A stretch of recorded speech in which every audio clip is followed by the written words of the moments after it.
Magandang araw mga kaibigan. Bigyan natin ng reaction opinion itong Facebook Reel posted by CB Julius Hata. Speech ito ni BP Sara pagbisita niya sa Sarangani. Nako, yung mga kaliwat kanan na isinasampang kaso sa kanya, sabi niya, wala tayong magawa eh, malakas ang administrasyon, dawat-dawat na lang ta, ibig sabihin, tanggapin ko na lang, kaya lang, makabalos yun ko niyan eh. Maghintay kayo, makabalos, maghiganti ako sa inyo.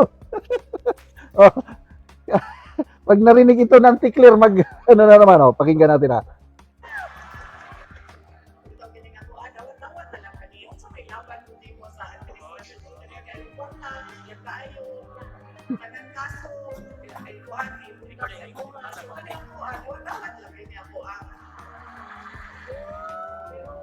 Pero,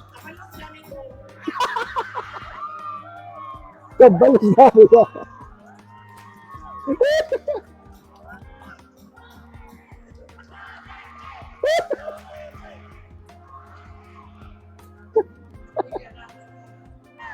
Sabay.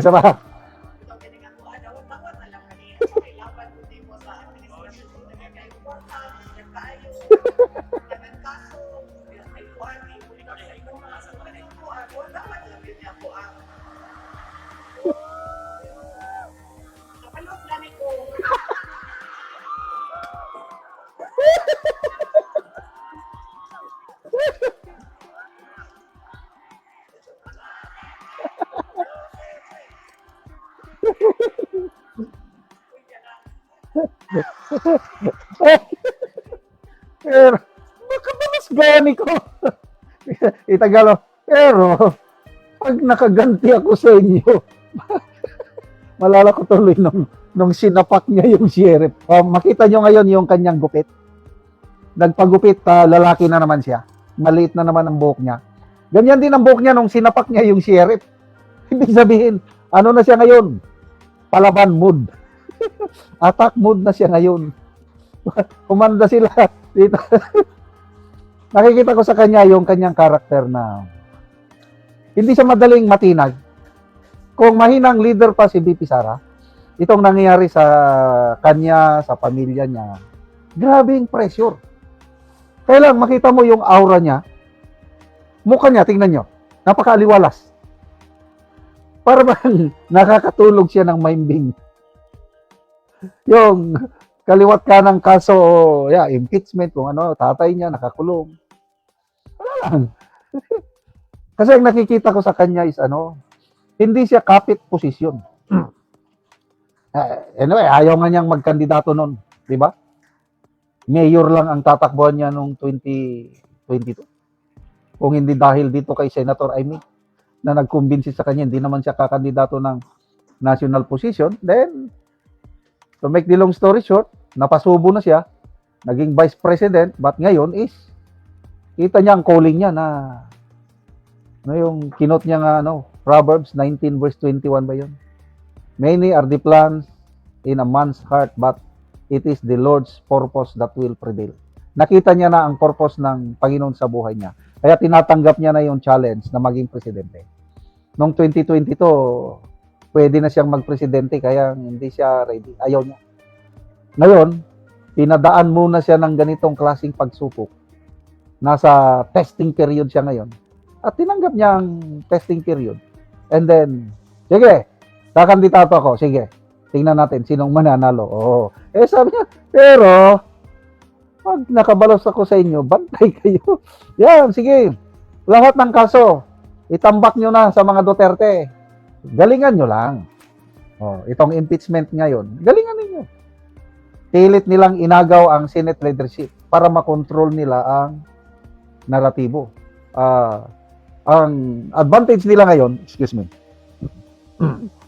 na nagbalik na sa Senate of Malacanang ang majority.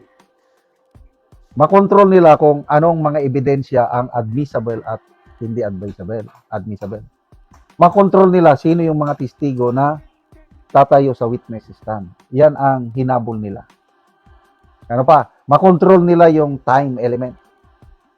Lumalabas ngayon, sa dami ng Ilan yung ni-request ng prosecution? 62 trial days. Di, ang tagal. Samantala ang defense, 30 days lang. Eh, gusto talagang patagalin. Kasi nga, sabi ni Sas Rogando Sasso, wala silang pag-asa na makakuha ng conviction.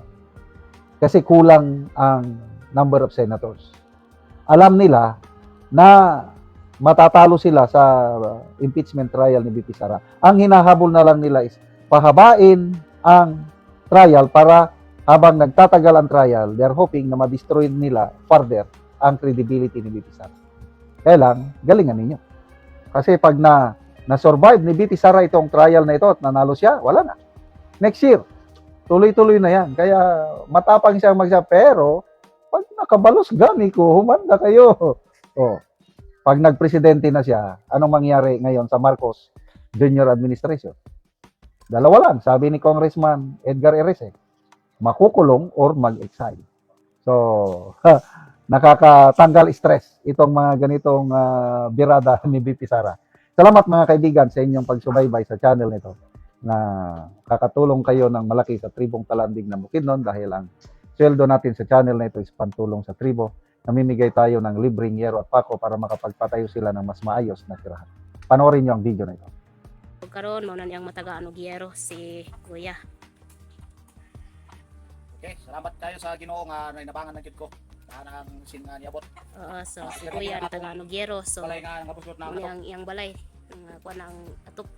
So mo niyang itsura sa balay ni Kuya nga gusto to tuluan na gid kaayo ang ilang kahimtang kung ulan. So di pang sapahan na lang og sako. tungod sa na makayo. Kay dili na sa kaya kung ulan, sapa na lang og sako. Ang ulit mo mara ko kuan. So Ko nang daan. mga bulsik na gid kaayo. So karon Kuya, pila na ni katuig ang imong balay nga bulsot naman na nanay mga tulo kung ulan. Kuan na ni siya ka tuig, 15 na ni ka tuig kunya tungod sa tong kawadon. Ang sin nga akong na gamit ani so nakatong pinakanipis na gid sa tanan mo nga So pagkakaroon. dali ra siya mapuan nadaot.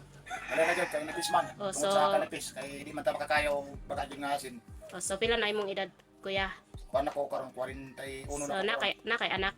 Na ako duha ka anak kunya ang naga-eskwela. So si Kuya. So ang imong panginabuhian Kuya, Manda mag-uuma na jud. so mag-umara. So si Kuya natagaan og yero so makaatop na gid ka karon Kuya. Nagdi ko karon daw akong kalita yung pagpasalamat sa nagpasyugdaan nga programa. Ang atop na ako nga naguba na gyud so Maalis ka na. Sige sige.